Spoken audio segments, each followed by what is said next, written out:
The horse's hooves kicked up clouds of red dust, each step a drumbeat against the empty canyon. Daniel Cross leaned low in the saddle, sweat stinging his eyes, his fingers white around the reins. The wind tore at his coat, carrying the scent of sun-baked earth and dry sage. Somewhere ahead, a ridge cut the sky in jagged lines, and he knew he'd have to cross it before nightfall. A snap of a twig froze him. His horse whinnied, ears pricked, nostrils flaring. From behind a twisted mesquite, a shadow emerged. Small, human. The desert had eyes, and tonight it had found him. The figure stepped closer. A young Apache woman, dark-eyed and quiet, her hands brushing the long grass. She didn't speak. She didn't run. She only watched. Daniel's hand hovered near the saddle horn, but he said nothing. The air hung thick, heavy with tension, as if the canyon itself waited for the first move. The horse shifted nervously, scraping the stones, and Daniel felt the old ache in his bones. Years of riding, years of running, years of losing, all of it pressed against him in a single heartbeat. The woman's gaze didn't waver. She tilted her head slightly, curious, unafraid. Daniel noticed the dirt under her fingernails, the way the sun caught strands of hair like fire. A strange calm settled over him, a whisper that told him she wasn't a threat. The horse stumbled. Daniel dropped the reins for a heartbeat, steadying the animal with both hands. The girl's lips parted as she stepped forward, offering a small skin of water. Dust from the path clung to her skin, making her seem part of the earth itself. "Thank you," Daniel murmured, voice rough like gravel. His eyes lowered, studying her hands, the way she held herself, strong, gentle, unyielding. He wanted to ask her name, but the words froze in his throat. A gust of wind swept across the canyon, lifting the red dust like ghosts dancing in the dying light. The horse shivered, and Daniel felt the weight of every shadow in the desert pressing down. He glanced at her again. She was still there, still watching, still waiting. For a moment, the world narrowed to just them. A man who had lost too much, a girl who had seen too little. And in that fragile pause, something passed between them, something silent and impossible to name. The sun dipped behind the cliffs, bleeding red across the horizon.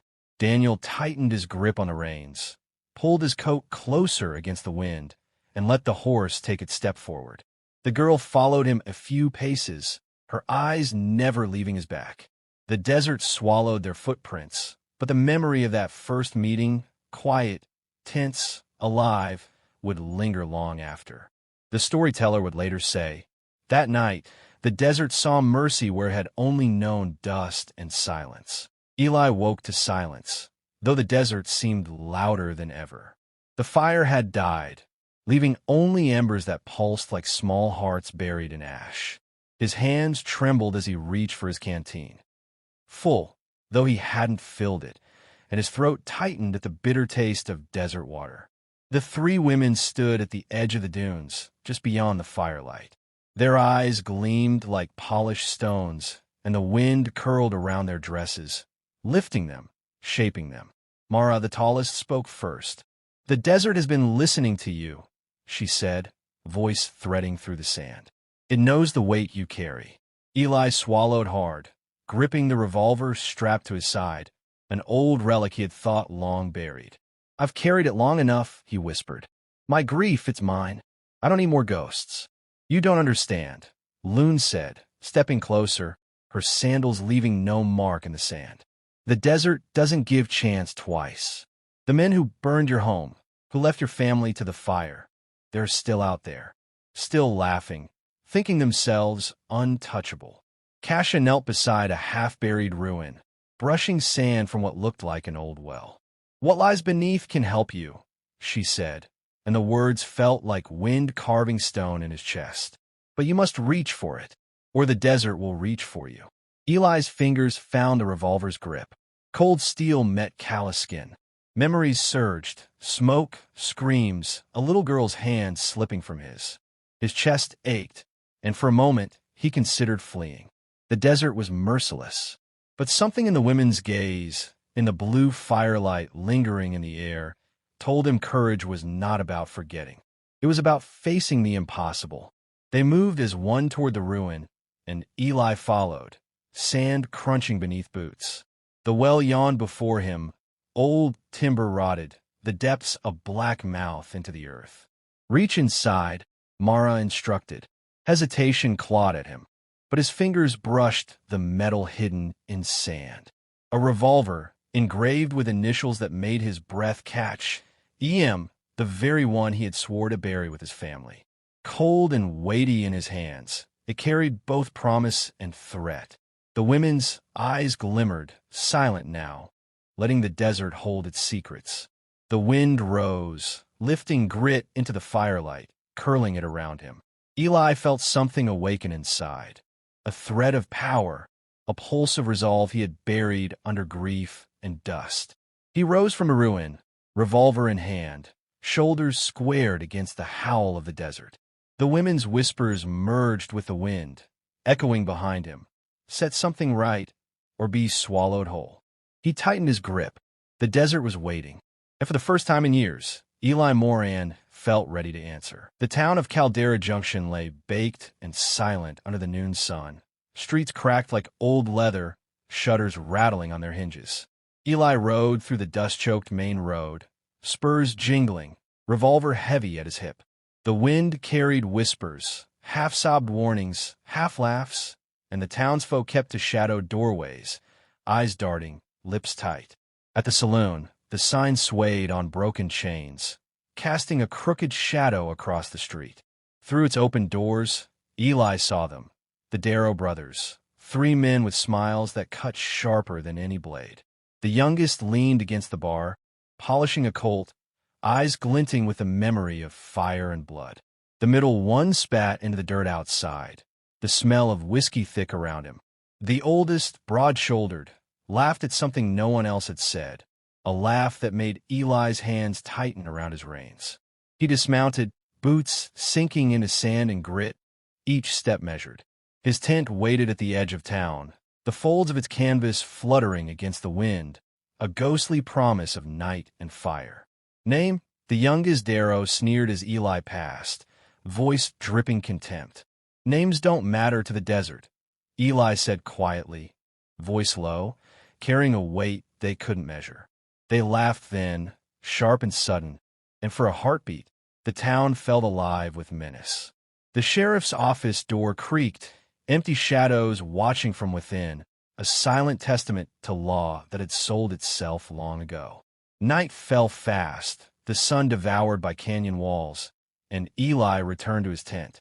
3 figures waited, edges blurring into the blue glow of fire that had no source. Mara, Loon, and Kasha. Their eyes were cold now, warning him. The Darrows, Mara said, voice barely a whisper over the rising wind. They think themselves untouchable. They believe the desert fears them. They do not. Loon stepped forward, pale fingers brushing sand along the tent flap. Tonight you decide. Do nothing, and you vanish like dust. Do something, and the desert will remember your name forever. Eli's jaw tightened. He drew the revolver from his belt, feeling its weight settle into his palm, the memory of loss and fire and silence sharpening his senses. He could hear each breath of the town, each heartbeat under the floorboards of the saloon, each shallow step of men who had long outrun justice. Kasha's eyes held his as the wind cut across the dunes, twisting around the tent stakes like a living thing. You are ready, she whispered, and then they were gone, dissolved into the night, leaving only the chill of anticipation and the metallic taste of impending reckoning. Eli stepped from the tent, revolver in hand, shoulders squared against the storm that waited to come. Dust swirled in the torchlight of the few lanterns still burning in town. Somewhere inside the saloon, laughter waited to die, and Eli Moran, farmer no longer, felt the first pulse of a power he had thought buried in ashes rise to meet it.